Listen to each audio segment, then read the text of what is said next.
The gospel is a power of God.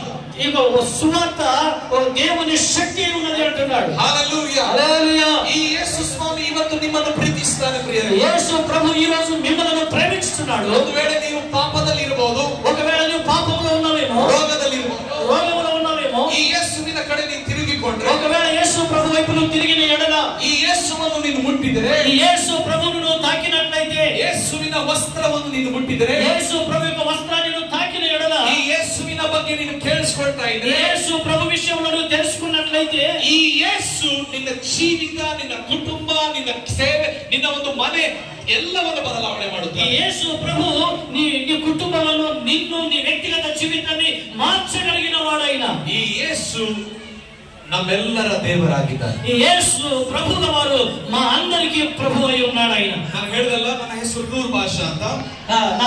నేను చెప్పినాను కదా, నా పేరు నూర్ భాషా అని.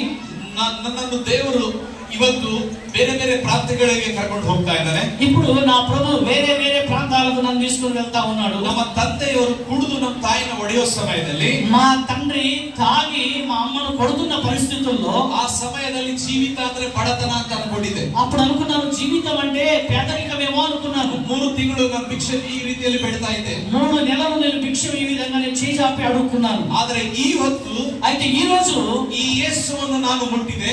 యేసు ప్రభువును నేను ముట్టి ఉన్నాను. ನಾನು ಮುಟ್ಟಿದೆ ಯೇಸುವನ್ನು, నేను ముట్టి ఉన్నాను. ಯೇಸು ನನ್ನನ್ನು ಮುಟ್ಟಿದ. యేసు ప్రభు నన్ను ముట్టాడు. ಇವತ್ತು ನನ್ನ ಜೀವಿತ ಬದಲಾವಣೆ ಆಯಿತು. ఈ రోజు నా జీవితాన్ని బదలాయించిపోయింది. ಯಾವ ಯೇಸು ಈ ನೂರು ಭಾಷೆ ಜೀವಿತ ಬದಲಾವಣೆ ಮಾಡಿದ್ದಾನೋ, ఏ యేసు అయితే ఈ నూరు భాష గారి యొక్క జీవితాన్ని మార్చారో, ನಮ್ಮ ಮನೆಯಲ್ಲಿ ಇವತ್ತು ಬಡತನಕ್ಕೆ ಸ್ಥಳ ಇಲ್ಲ.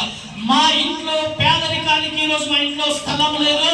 ಇದರ ಅರ್ಥ, దీని అర్థం ఏంటంటే, ಕೆಲವರು ಅನ್ಕೊಳ್ತಾರೆ, చాలా మంది అనుకుంటారు ಕ್ರೈಸ್ತವರು ಸೂಟ್ ಕೇಸ್ ದುಡ್ಡು ಕೊಟ್ಟಿದ್ದಾರೆ ನೂರು ಭಾಷೆಗೆ, ಅದಕ್ಕೆ ಚೇಂಜ್ ಆಗ್ಬಿಟ್ಟಿದ್ದಾರೆ. క్రైస్తవులందరూ కలిసి నూరు భాష గారికి డబ్బులు ఇచ్చారు సూట్ కేసు నిండా, అందుకే జీవితం బదలాయించిపోయింది, చేంజ్ అయిపోయింది, మారిపోయింది అంటున్నారు. క్రైస్తవులు ఇచ్చలేదు. అయితే క్రైస్తవులు ఇవ్వలేదు.